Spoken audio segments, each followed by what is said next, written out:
The 7 habits of highly effective people. अगर ये habits आपके अंदर आ जाएं तो आप मैन से बन सकते हैं सुपरमैन और वुमेन से बन सकते हैं सुपर वुमेन। तो आइए समझते हैं ये सातों की सात हैबिट्स।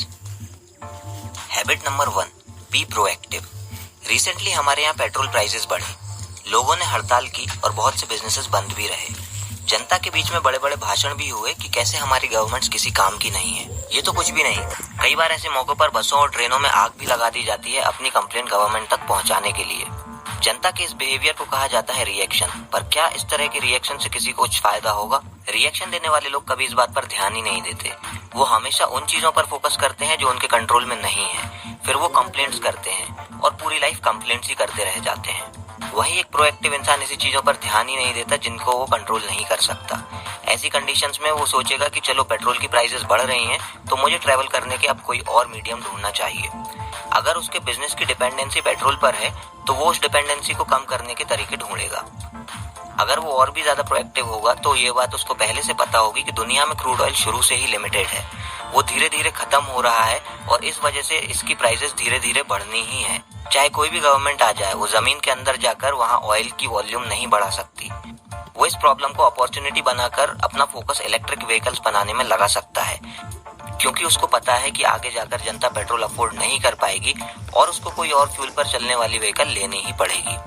और अगर आपको पता ना हो तो मैं बता दूं कि इस वक्त दुनिया में ऐसा हो भी रहा है। जब रिएक्टिव लोग सड़कों पर बैठकर धरने दे रहे हैं तब बड़े बड़े प्रोएक्टिव एंटरप्रेन्योर्स इलेक्ट्रिक व्हीकल्स बना रहे हैं इस अनकंट्रोलेबल सिचुएशन से पैसे बनाने के लिए। तो आप खुद ही सोचिए कि फायदा कहाँ है, रिएक्टिव होने में या प्रोएक्टिव होने में। Habit number 2, begin with the and in mind. Imagine कीजिए कि आप एक फ्यूनरल में हैं, पर ये फ्यूनरल बाकी फ्यूनरल से थोड़ा अलग है। ये फ्यूनरल किसी और का नहीं, आपका खुद का है। आपके सामने आपकी डेड बॉडी पड़ी हुई है और आपकी अंतिम क्रियाएं की जा रही हैं। अब आप अपनी बिताई जिंदगी के बारे में क्या कहना चाहेंगे? आप क्या चाहेंगे कि आज से लोग आपको किस तरह से याद रखें? क्या आप कहना चाहेंगे कि आप एक अच्छे बेटे, अच्छे पति, अच्छे भाई या अच्छे पिता थे? क्या आप ये कहना चाहेंगे कि आप एक महान इंसान थे जिसने सबका भला किया, जिसने सोसाइटी को कुछ दिया, जिसको हमेशा याद रखा जाएगा? अगर आप चाहते हैं कि अपनी लाइफ खत्म होने के बाद आप अपने आप से खुश होकर ये सब बातें कह सकें या लोग आपको इस तरह से याद रखें, तो आप ऐसे अंत के लिए अभी क्या कर रहे हैं? आप अभी ऐसा क्या कर रहे हैं जो आपको आपकी इस मंजिल तक ले जाएगा? आपको ये बात याद तो है ना कि दोबारा आपको फिर मौका नहीं मिलेगा, जिंदगी बस एक बार ही मिलती है। हमेशा अपने अंत को ध्यान में रखो और काम ऐसे करो कि जब तक वो अंत आए तब तक आप वो सब कर चुके हो जो आप करना चाहते थे। Habit number 3, put first things first. अगर आपसे कोई पूछे कि आपकी लाइफ में आपके लिए सबसे इम्पोर्टेंट चीज क्या है तो आप क्या कहेंगे? आप कहेंगे आपकी फैमिली, आपका फ्यूचर, आपका कैरियर, आपकी फिटनेस और इसी तरह की और बड़ी बड़ी चीजें। पर क्या आप कभी कहेंगे कि मेरी लाइफ में सबसे इम्पोर्टेंट है मूवीज देखना, टीवी देखना, खाली बैठे रहना, किसी और की बुराई करना या कोई और बिना मतलब का फालतू का काम करना?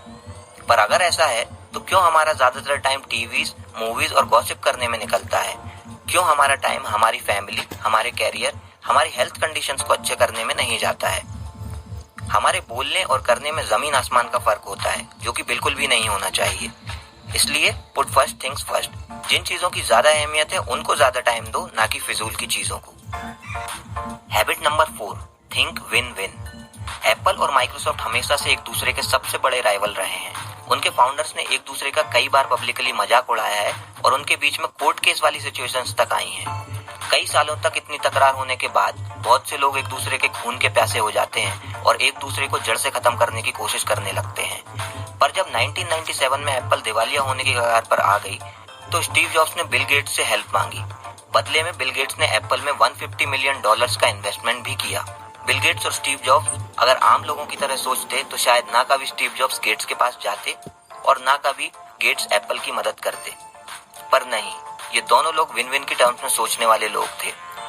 इस डील से दोनों कंपनीज का फायदा हुआ। एप्पल को सरवाइव करने के लिए फंडिंग मिल गई और माइक्रोसॉफ्ट को एप्पल का पेटेंट क्रॉस लाइसेंस एग्रीमेंट मिल गया।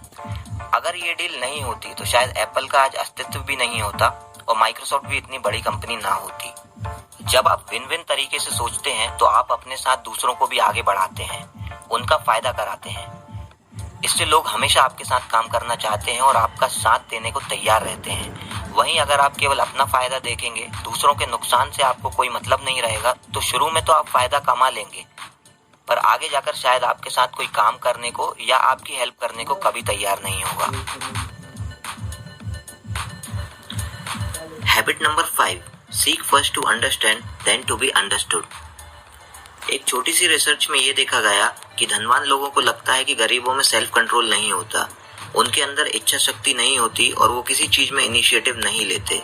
वहीं गरीबों के दिमाग में अमीर हमेशा पैसे के पीछे भागने वाले निर्दयी और कठोर लोग होते हैं। इससे हमें पता चलता है कि लोग सामने वाले को समझने के पहले ही उसका कैरेक्टर जज कर लेते हैं। इसी तरह जब दो लोगों के बीच आर्गुमेंट होता है तो वो एक दूसरे की बात समझने के लिए नहीं, बल्कि केवल अपोजिशन में जवाब देने के लिए एक दूसरे की बात को सुनते हैं। लोग केवल अपनी बात को सही ठहराने में लगे हुए होते हैं और सामने वाले के पर्सपेक्टिव को कोई समझने की कोशिश ही नहीं करता। जब आप अपने दिमाग के दरवाजे बंद करके दूसरे को समझे बिना अपना जजमेंट देते हैं, सामने वाले की बात को अपने एक कान से सुनकर दूसरे कान से निकाल देते हैं, तो इसमें आपका ही नुकसान होता है। सबसे पहले तो आप ऐसा करके कुछ नया सीखने या समझने का मौका छोड़ देते हैं। उसके बाद आपके इस नेचर से लोग आपको अपना पर्सपेक्टिव बताना ही बंद कर देते हैं, क्योंकि वो जानते हैं कि आपको अपनी बात समझाने का कोई मतलब नहीं है। और तीसरी बात यह कि अगर आपके बिलीफ सच में गलत हैं, तो आप उनको कभी सही नहीं कर पाएंगे, क्योंकि आप दूसरों के बिलीफ्स को समझना ही नहीं चाहते। इसलिए पहले कोशिश कीजिए सामने वाले को समझने की, फिर उम्मीद करिए कि लोग आपकी बात को समझेंगे। Habit number 6, synergise. सिनर्जी का मतलब होता है तालमेल, और इसलिए सिनर्जाइज का मतलब होता है तालमेल बिठाना। हमारे हाथ की 5 उंगलियां अकेले तो कमजोर होती हैं, पर जब पांचों एक साथ मिल जाती हैं तो उनसे बनी मुट्ठी उन 5 उंगलियों से कहीं ज्यादा ताकतवर होती है। इसलिए जब भी मौका मिले किसी अलग इंसान के साथ काम करने का, तो उस मौके का फायदा उठाएं। हर इंसान के पास अपनी कुछ अलग खासियत होती है। जब एक से ज्यादा लोग मिलकर काम करते हैं तो अपनी अपनी खासियतों को मिलाकर एक मजबूत टीम बनाते हैं। Habit number 7, sharpen the saw. Saw का मतलब होता है लकड़ी काटने वाली आरी।